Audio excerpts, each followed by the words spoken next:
Hear ye, hear ye, here comes the judge. It's the Yogi Judge, Judge Dawson, here with another podcast to give you some information that you can use. Hopefully it will bless your life. Ultimately, I really hope it keeps you out of the legal system. And that's the interesting thing, because a lot of people don't realize it is so easy to get caught up in this legal system. You can be doing everything right, minding your own business, and this legal system will pound down on you and get you caught up. But ladies and gentlemen, never fear. I am here to give you information that you can use to keep you out of this legal system. Again, I've been a judge now for several years. I don't even want to date myself or date this podcast, but I'm telling you, I've been on the bench for a long time. I've been practicing law as a defense attorney for a long time. I know this business, but I also know that it is a cesspool waiting to grab you and pull you in if you are not aware of the tools and techniques to avoid the legal matrix. Now, speaking of the legal matrix, I wrote a book called The Legal Matrix many moons ago. No, not that long ago. It's available on my website, www.judgedawson.com, along with a lot of other information. But I'm not here to sell books. I am here to give you information that you can use to avoid this legal system. And with that, I've learned about emotional intelligence. I've learned about leadership skills and all these tools that we can employ because we think that life is separate, right? So we think that we can stay out of the legal system, but we don't have to know anything about emotional intelligence. Or we think that because we're a leader or I have a supervisory job and title that I'll never get in trouble. I'll never find myself standing in front of a judge wondering what that judge is going to do to me. But I'm telling you, there are keys to avoid that system, and that's why we are here. So today, in this short talk, I want to talk to you about the need and the keys to healing. See, a lot of us we've gone through trauma. There's no doubt about it. Life is hard. Life is devastating at certain times. There are things that we've endured, and our body is made up of the ability to endure, and not only that, to absorb the trauma that we've dealt with. If you don't believe me, think about it. How many of you can remember something that happened when you were a teenager or when you were younger? I'm sure you can. If you think about it right now, there's something that you can remember, a tragedy that you can look back and say, man, that day changed my life. Or I remember when so-and-so did X, Y, and Z. Why? Because the human body, the human mind is built for that type of storage of emotion and experience. Most times it helps us so that we avoid making the same mistakes.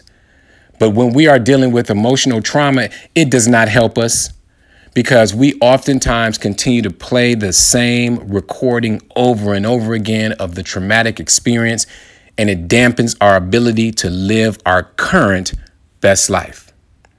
So recently I was asked to chime in on a post on Instagram about healing.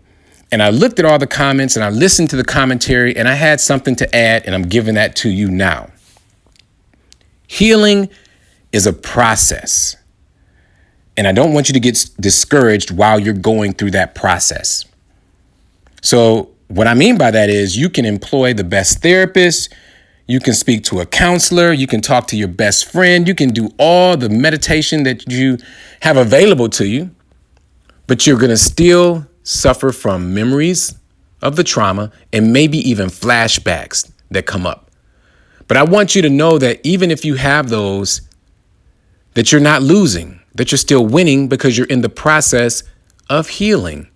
So knowing that healing is a process, I want you to be able to deal with the times when the pain comes back up. There will be times when the pain comes back up. And what I suggest to you is that during those times, you acknowledge the pain. That's the first step. Acknowledge it. Don't try to act like it's not there. Don't try to act like you are above and beyond reliving the pain that you thought you got over from all the money you spent on therapy.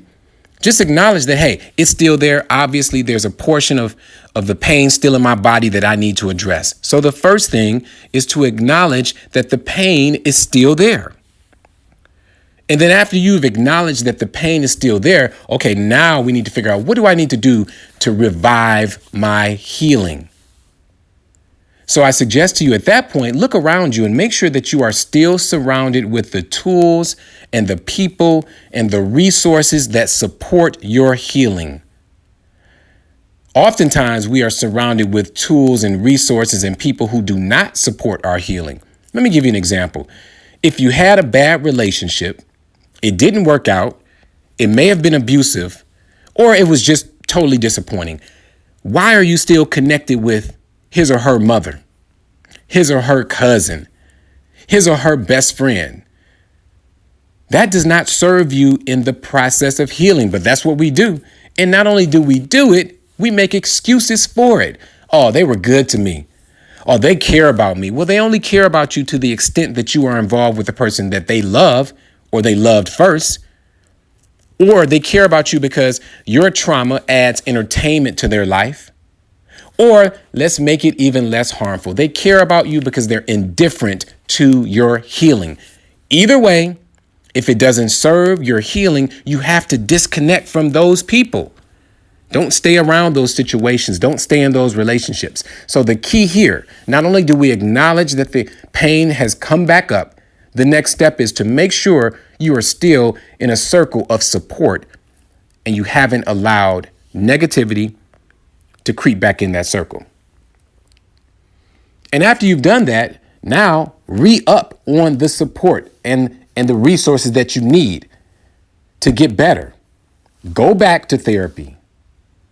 Watch that documentary again that makes you feel good. Get out in nature and walk around and reconnect. Go to yoga with the yogi judge or whomever.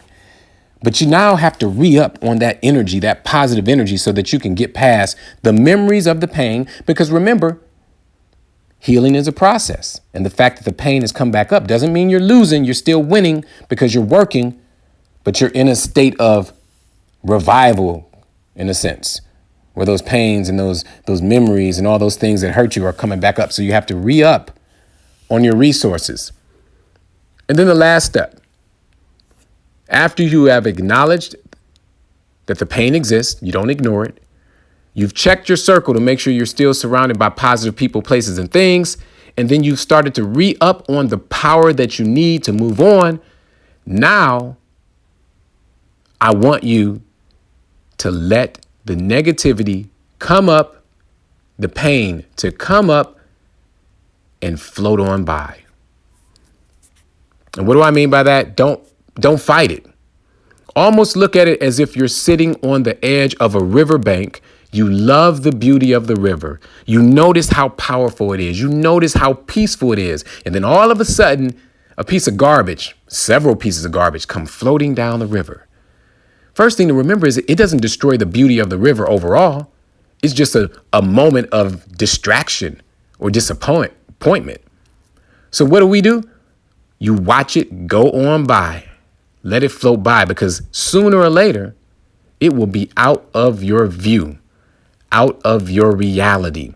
And that's the same thing that happens with these negative thoughts, these memories that hurt, the emotions that arise. Let them come up, but then watch them go by. See, ladies and gentlemen, healing is a process. Being a cycle breaker is a process, and I'm going to walk you through it every step of the way. I am committed to using every moment that I have as a judge, as a yoga teacher, as a leader, to give you tools of success. And that's why I do these podcasts. All right, ladies and gentlemen, that is my time. If you've been listening to Here Comes a Judge, you know I keep it short. I jump on to give you information that you can use, and then I run to court to give people hope in that legal system that is falling apart in this country. So hopefully you've gathered some information that you can use from this podcast. If not, just share it with somebody else. Maybe it's not you. Maybe it's them. So press subscribe. Go to my website. Download the books that I have. Some are free. I just want to give you resources that you can use. Maybe catch one of my yoga classes on YouTube or the leadership videos. Either way, let's stay connected so that we can continue to be the best that we can be. All right, ladies and gentlemen, thank you for your time. I am Judge Dawson, the Yogi Judge. And until we meet again, be the best that you can be, and namaste.